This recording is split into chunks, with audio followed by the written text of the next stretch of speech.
If God created everything, did he create evil too?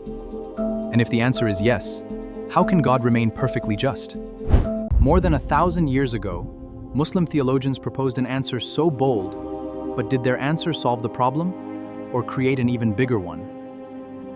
Mutazilah's teaching about justice. They have a specific outlook about the justice. So justice means what is justice with regard to the God and his attributes, his laws. So according to them, divine justice, Adl, it is not just an attribute of God. So we say that Allah is Adl, Allah is Adl, as an attribute of God. But they say it is just not a mere attribute. It is one of their 5 fundamental principles, usul al-khamsa.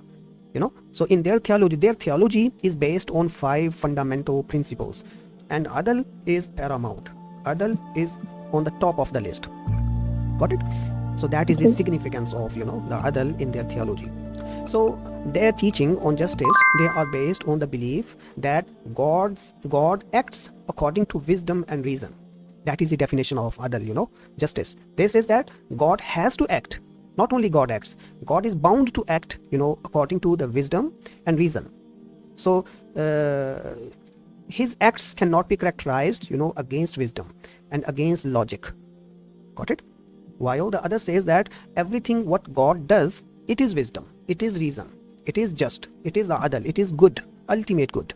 But they says that according to our intellect, according to our intellect and wisdom, what is good, God is bound to create it. God is bound to do it. So that is their interpretation of Adl.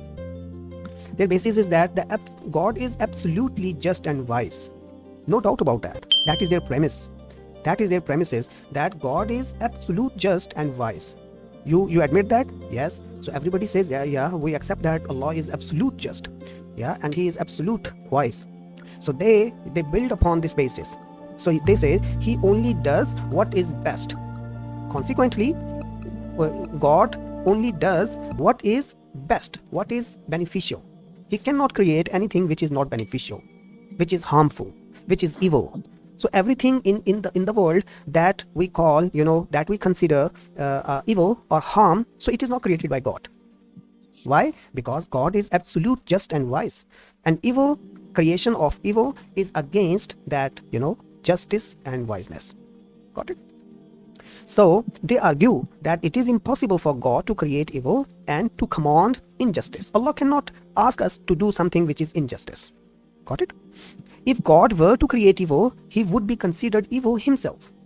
Why? Because he is the source of evil, ma'azallah. They say that their understanding, that is all in their mind, not factually. That is all in their mind, in their interpretation. They say that if God is the source of evil, mean God is the creator of evil, then it means he himself is, is evil, ma'azallah. Wa na'udhu billah, to say that. Therefore, they say all acts of God, they are strictly good. Got it? And they cite the Quran, the verse of Quran also, Ma bikum min ni'matin famin Allah. Ma bikum min ni'mah. And you have no good thing except that it is from God. Fama bikum min ni'matin famin Allah. So every beneficial thing that we possess, that we dispose, it is coming out directly straight from God. So it means God is the source of good. They infer that God is the source of good, not the evil. So this is how they establish, their opinion. So they says that while all good things coming from God, the evil and suffering, they are often results of human choices. Got it? So man himself is the one through bad choices, he ends up to the suffering. He ends up to the to the evil, generating evil. Got it? Or maybe there are some natural laws, they drive things to the evil, not the God. So there is not God's direct will is harming, is producing the evil. Got it? So that is their definition of just, Adl, and that is its implication. One of its aspect, the aspect of the Adl, according to their definition, is that mankind, they possess free will. If the God is just and wise, so it means the human beings, they possess free will and free qudra, free power to do whatever they want, whatever they choose to do. whether good or wrong. So whatever they choose to do, they have free will and free power, which is not connected to the God's will and God's power. So if man choose, the evil, means shirk is evil, or the persecution, it is also evil, killing, stealing things, it is evil. So if man choose this, so Allah, he did not create this will in the man. Allah did not provide him, with sport or all the things to carry out this, killing thing or stealing. Got it? So based on their concept of justice, they says that man, they themselves are responsible, with their free will. Got it? So that is a very, distinct aspect of Mu'tazilah's justice, which in their defense of human free will. So they argue that if God controls everybody, if God controls every human action, so they says if Allah is controlling, then it would be unjust for him to punish them. So why is punishing the sinners? Got it? So how can God force a person to steal? Even we can say that. They can say that. If there is predestination, everything is written, right? So it means everybody, the stealer, the thief, he is compelled to do this act, for means stealing.